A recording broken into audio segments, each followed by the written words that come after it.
আল্লাহ নবী হযরত আবু বকরকে সঙ্গে করে নিয়ে চললেন মদিনার দিকে, উল্টা পথে রওনা করলেন। বারবার কাবা শরীফের দিকে তাকাতে লাগলেন। বুখারী শরীফে এসেছে, নবীজি বারবার কাবার দিকে তাকিয়ে বলতেছেন, রে কাবা, বড় আশা ছিল তোর কাছে থাকবো, তোর খেদমত করব, কিন্তু তোর নিষ্ঠুর সন্তানেরা তোর কাছে আমারে থাকতে দিল না রে। আল্লাহ নবী মিসফারা দিয়ে জাবালে কেদোয়ার উপর দিয়ে চলে গেলেন জাবালে সুরে। গুহার কাছে যখন গিয়েছেন, হযরত রক্ত হয়ে গেল। হযরত আবু বকর রাদিয়াল্লাহু তাআলা আনহু বলছেন, হুজুর আর উপায় নাই, দিন হয়ে গেল, এখন বুঝি ধরা পড়ে যাব, ওই গুহার মধ্যে গিয়ে আশ্রয় নেই। তবে আপনি দাঁড়ান, গুহার ভিতরে এই পাহাড়িয়া গুহা, বিচ্ছু থাকতে পারে, সাপ থাকতে পারে, আমি আগে ঢুকি, যদি কোনো হিংস্র প্রাণী থাকে আমার উপর দিয়ে আঘাত হয়ে যাক, আল্লাহর নবী হেফাজতে থাকুন। হযরত আবু বকর রাদিয়াল্লাহু তাআলা আনহু গুহার ভিতরে নামলেন। নেমে গুহা সাফ করে হুজুরকে ডাকলেন। হুজুর তাশরীফ ফরমালেন গুহার মধ্যে। হুজুর বলেন, আবু বকর, হেঁটে হেঁটে কষ্ট হয়ে গেছে, তুমি বসো, তোমার উরুর উপরে মাথা রেখে আমি একটু ঘুমায়ে যাই। আল্লাহর হাবিব ঘুমায় গেলেন। হযরত আবু বকর লক্ষ্য করে দেখেন চতুর্দিকে অনেকগুলি গর্ত দেখা যায়। এই গর্ত থেকে সাপ আসতে পারে, বিচ্ছু আসতে পারে মনে করে নিজের গায়ের চাদর ছিঁড়ে ছিঁড়ে গর্তগুলি বন্ধ করা শুরু করে দিলেন। কয়েকটা গর্ত বন্ধ করার মতো চাদর আর নাই, পাও দিয়ে চেপে ধরলেন। এক পাহাড়িয়া বিষধর সাপ বেরোবার জন্য চেষ্টা করে বেরোবার পথ খুঁজে না পেয়ে হযরত আবু বকরের পায়ের উপরে দংশন করেছে।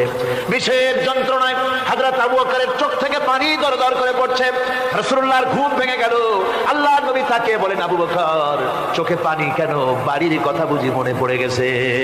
হযরত আবু বকর বলেন, ইয়া রাসূলুল্লাহ, আল্লাহর নামে কসম করে বলি, যেই দিন আমি ঈমান এনেছি ওই দিন থেকে আমার মা বাপ, আমার কোলে আমার সন্তান, আমার স্ত্রী, আমার জায়গা তুমি ঘর বাড়ি, এমনকি আমার নিজের আত্মার চাইতে হুজুর আপনারে ভালোবাসি বেশি। তাহলে কাঁদো কেন?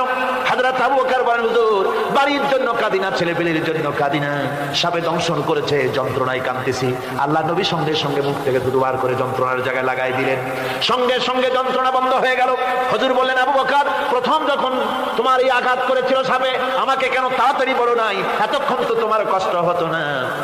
হযরত আবু বকর বলেন, ইয়া রাসূলুল্লাহ, ওটা তো সাপে কাটার যন্ত্রণা, ওই যন্ত্রণায় আমার রক্ত জ্বলতেছে, যন্ত্রণায় যন্ত্রণায় আমার কলেজাটা যদি ফেটেও যেত, আল্লাহর হাবিব আরাম ফরমাচ্ছিলেন, আমি তাকে আরামে বিঘ্ন ঘটাতে পারতাম না। আমার ভাইয়েরা, হযরত আবু বকর, হযরত রাসূল দুজন বসে আছেন। এমনি সময় কাফের বেঈমানেরা খুঁজতে খুঁজতে জায়গা মতো এসে গেছে। একজনে বলে ভিতরে আছে, আর একজনে বলে নাই। পায়ের যদি থাকবে তাহলে মাকড়সায় জাল বুনালো কি করে, পাখি ডিম পেড়ে বসে আছে কি করে, তাদের সন্দেহ হতে লাগলো। এর মধ্যে নাই, একজন বলে আছে আর একজন বলে নাই। হযরত আবু বকর ভয়ের চোটে কেঁদে ফেলেছেন, হুজুর আর উপায় নাই। এই যে অবস্থান, এই অবস্থার ভেতরেও আল্লাহ নবী এতটুকু ঘাবড়ে যান নাই। শত্রুরা তরবারি নিয়ে এসেছে, সুযোগ পেলেই একটু তাকালি দেখতে পাবে, তুলে মেরে ফেলে দেবে। আল্লাহর হাবিব মোটেই ধৈর্য হারালেন না, এতটুকু হতাশ হলেন না। আল্লাহ পাকের হাবিব তার সাথীকে কি বললেন? তখন কোরআনে কারীম সূরা তাওবার মধ্যে আল্লাহ তা উদ্ধৃত করেছেন মুমিনদের জন্য, ইদহুমা ফিল গার ইয ইয়াকুলু লিসাহিবিহি লা তাহজান ইন্নাল্লাহা মা'ানা।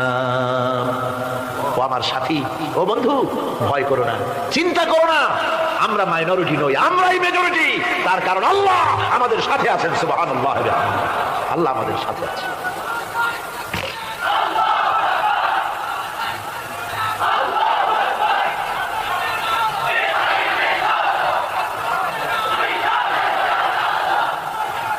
আমার বন্ধুগণ, কোরআনে কারীমে রব্বুল আলামিন বলেন, فأنزل الله سكينته عليه وأيده بجنود لم تروها।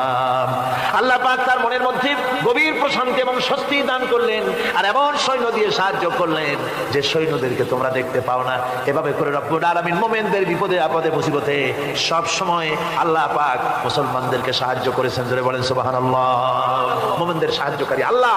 তাই ইসলামী আন্দোলনের সাথে যারা আছে, যারা কর্মী, যারা নেতা, যারা মুমিন, যারা ঈমানদার, মেঘের মতো প্রচন্ড কালো মেঘ হয়ে চতুর্দিক থেকে অন্ধকারের মতো শেষ বিপদ, কোন বিপদ না।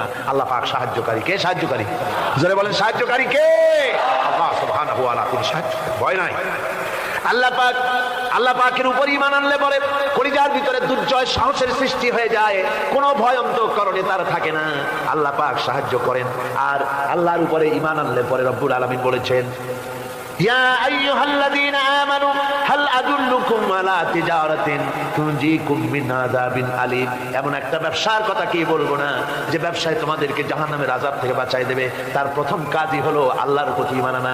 ঈমান আনলে পরে এই সমস্ত গুণ তৈরি হয়ে যায়। আর ঈমানে সবচাইতে উপকৃত হয় সমাজের লোকেরা, রাষ্ট্রের লোকেরা, পরিবারের লোকেরা, দেশের মানুষ উপকৃত হয় মুমিনদের দিয়ে ঈমানের কারণে।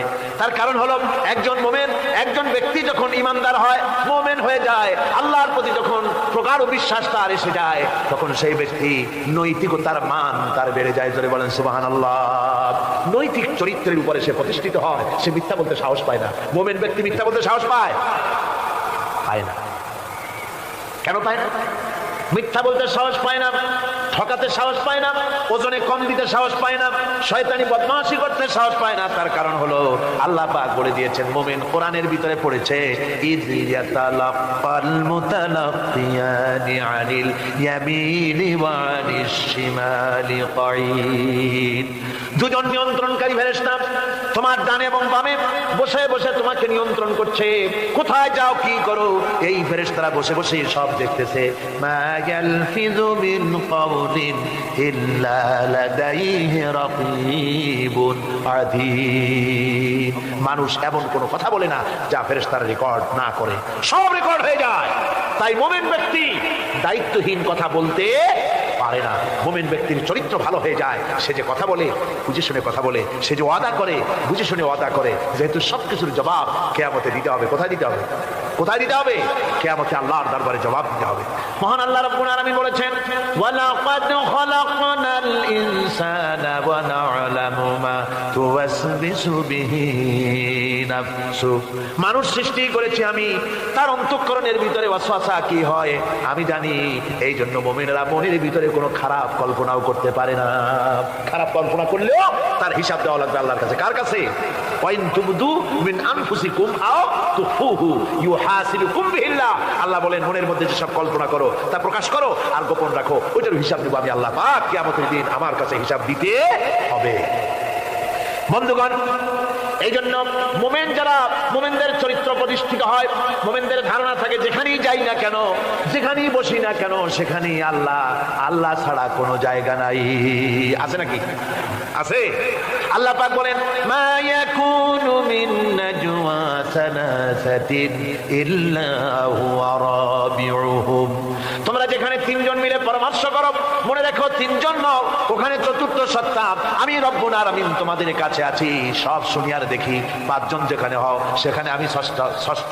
এর থেকে যদি কম হও, এর থেকে যদি বেশিও হও, বান্দারে তুমি আছো যেখানে আমি আল্লাহ আছি সেখানে। উপায় নাই, সব জায়গায় আমি দেখতে পাচ্ছি। শুধু তাই নয়, রাত্রিবেলায় মানুষেরা গোপনে পরামর্শ করে, করে না? করে কিনা? রাতে রাতে পরামর্শ করে, এক জায়গায় বসে, ফলের মধ্যে, পাহাড়ের মধ্যে, কোন জায়গায় বসে পরামর্শ করে। কি পরামর্শ? ইসলামী আন্দোলনের লোকদের মারবে, কোথায় তাদের ধরবে, কোথায় তাদের অত্যাচার করবে, এই সমস্ত পরামর্শ করে। আল্লাহ পাক বলছেন, শুনুন, আল্লাহ রাব্বুল আলামিন বলেন, ওয়া হুয়া মাআহুম ইয ইউবাইয়িতুনা মা লা ইয়ারদা মিনাল কাউল ওয়া কানা আল্লাহু বিমা ইয়ামালুনা মুহীতা। আল্লাহ পাক বলেন, তিনি তো ঠিক সেই সময়ও তোমাদের কাছে থাকেন যখন তোমরা নিজেদের ঘরের মধ্যে বসে, কোনো এক জায়গায় বসে আল্লাহর মর্জির খেলাফ পরামর্শ করো, আল্লাহ তখনও তোমাদের কাছে থাকেন।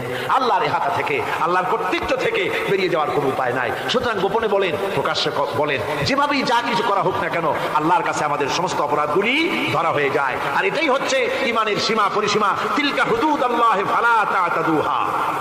তিলকা হুদুদুল্লাহ, এটাই হচ্ছে আল্লাহর সীমানা। ঈমানের এই সীমারেখা বজায় রেখে ঈমানের উপরে মজবুত করে কোনো ব্যক্তি, পরিবার, সমাজ, রাষ্ট্র যদি তৈরি হয়, তাহলে সেই সমাজেই শান্তি আসে, সেই সমাজেই আরাম আসে, সেই রাষ্ট্র শান্তিপূর্ণ হয়, সেখানে দিন কায়েম হয়, মানুষ সুখ